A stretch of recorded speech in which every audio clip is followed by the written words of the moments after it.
SU-57 फिलन को लेकर हाल ही के दिनों में हमने बहुत सारी रिपोर्ट्स सुनी और जब HAL CMD का यह बयान सामने आया कि इस समय हमें फाइनल कोटेशन का इंतजार है और वो फाइनल कोटेशन ही ये तय करेगी कि SU-57 का निर्माण भारत में होना है या नहीं।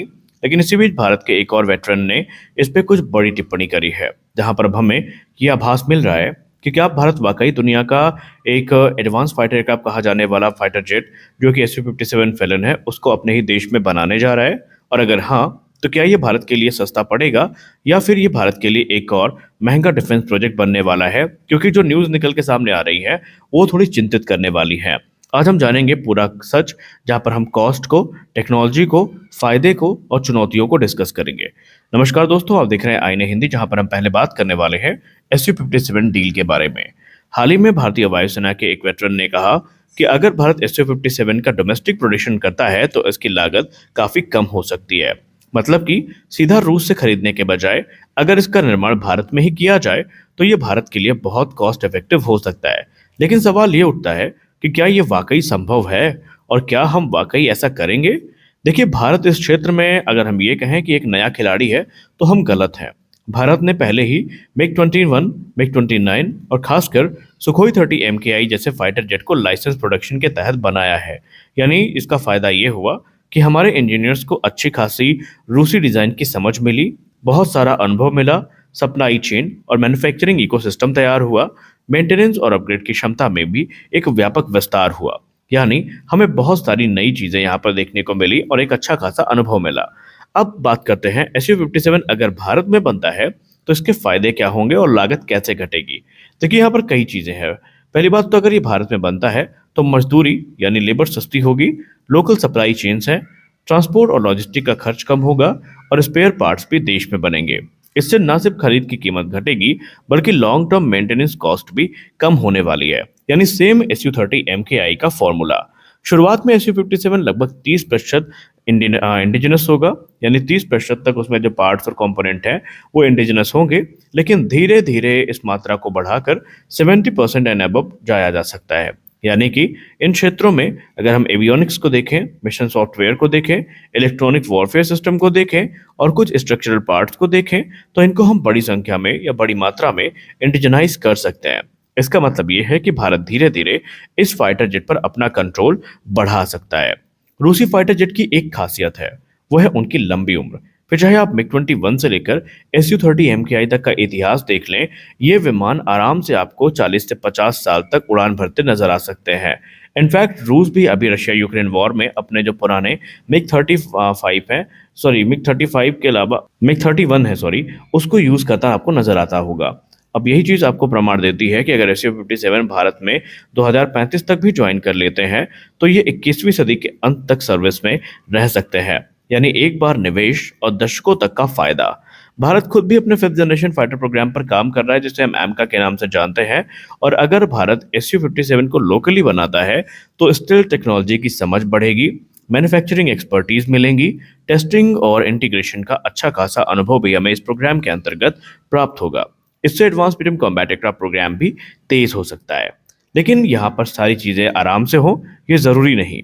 जब इतने बड़े प्रोग्राम की बात आती है और हम इसमें आने वाली चुनौतियों को और कॉम्प्लेक्सिटीज को डिस्कस ना करें तो ये तो सरेआम एक बेईमानी जैसा होगा। इस डील में सब कुछ आसान नहीं होगा। जैसे कि स्टेल्थ मटेरियल्स अभी भी कॉम्प्लेक्स हैं, एडवांस इंजन को पूरी तरीके से भारत में हम नहीं बना पाएंगे फिलहाल, और हाई एंड सेंसर और रेडार टेक्नोलॉजी में अभी गैप है। मतलब कुछ क्रिटिकल टेक्नोलॉजी के लिए अभी भी हमारा जो डिपेंडेंसी है ये रूस पर बनी रहेगी। स्पष्ट है कि भारत यहाँ पर अपने एम्बिशियस प्रोग्राम को लेकर आगे बढ़ रहा है। लेकिन यहाँ पर सवाल अब आपके मन में ये है कि क्या भारत को ये लेना चाहिए। इसका जवाब हाँ है, लेकिन अगर इसे भारत में बनाया जाए तो, technology transfer with source code मिले तो, और इंडिजनाइजेशन बढ़ाया जाए तो ये भारत में लिया जा सकता है अगर ये सारी शर्तें मानी जाती हैं। लेकिन अगर कुछ चीज़ें नहीं मिलती हैं, जैसे कि सिर्फ इंपोर्ट किया जाए, लॉन्ग टर्म कंट्रोल भारत के पास ना हो, तो भारत को गलती से भी इस डील के बारे में सोचने की ज़रूरत नहीं है, क्योंकि फिर आप अपने ही बनाए ट्रैप में फंसने वाले हैं। SU-57 सिर्फ एक जेट नहीं है, ये निसंदेह भारत के लिए एक मौका है, एक सस्ता डिफेंस सिस्टम, टेक्नोलॉजी सीखने का प्लेटफॉर्म और एमका जैसे फ्यूचर प्रोजेक्ट के लिए एक फाउंडेशन। अब देखना ये है कि क्या भारत इस मौके को पकड़ता है या जाने देता है, क्योंकि अभी मैंने फिर से बताया, अभी हाल ही में आपको बताया था जैसे कि इस डील का भविष्य डिपेंड करता है रूस के इस फाइनल कोटेशन में जो HAL ने उनसे मांगा है। अब ये भारत के अगर अनुरूप हुई, भारत की रणनीति के अनुरूप हुई, तो फिर हम इसमें जा भी सकते हैं, और अगर ना हुई तो शायद ये हमें भारतीय वायुसेना की सर्विस में देखने को ना भी मिले। अब बात कर लेते हैं 6th generation fighter jet programme के बारे में, जिसको लेकर बहुत सारी चर्चाएं फिर से शुरू हुई हैं कि भारत एज एन ऑब्जर्वर ज्वाइन करेगा, भारत एक पार्टनर के तौर पर ज्वाइन करेगा। तो आइए जानते हैं कुछ नई अपडेट्स आई हैं उनके बारे में। दोस्तों, यूके और जापान भारत को GCAP प्रोग्राम में शामिल तो करना चाहते हैं, लेकिन इसमें एक बड़ा ट्विस्ट है। इंडिया को वो फुल पार्टनर के तौर पर नहीं, बल्कि सिर्फ ऑब्जर्वर स्टेटस दिया जा सकता है, इस पर वो विचार कर रहे हैं। लेकिन अब सवाल ये है कि क्या ये मौका है या फिर एक मिस्ड अपॉर्चुनिटी।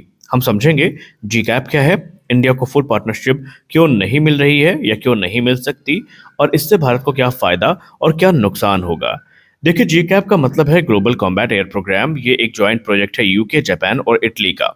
इसका गोल है 2035 तक एक 6th जनरेशन फाइटर जेट बनाना, जो कि होगा AI पावर्ड, अत्याधुनिक स्टेल्थ टेक्नोलॉजी से इक्विप और एडवांस सेंसर्स के साथ, और smart network centric warfare capable fighter ये हमें देखने को मिलेगा। ये फाइटर जेट सिर्फ एयरक्राफ्ट नहीं होगा, बल्कि एक फ्लाइंग कमांड सेंटर होने वाला है। रिपोर्ट्स के अनुसार यूके और जापान चाहते हैं कि इंडिया GCAP में शामिल हो, लेकिन इंडिया को ऑब्जर्वर स्टेटस ऑफर किया जा रहा है। मतलब कि भारत प्रोग्राम को क्लोजली देख सकता है, कुछ टेक्निकल जानकारी एक्सेस कर सकता है, लेकिन डेवलपमेंट में फुल रोल ऐसे में नहीं होगा, डिसीजन मेकिंग पावर नहीं होगी और प्रोडक्शन शेयर नहीं होगा। यानी कि अब सबसे बड़ा सवाल यही है कि इंडिया को फुल पार्टनर क्यों नहीं बनाया जा सकता या क्यों नहीं बनाया जा रहा है।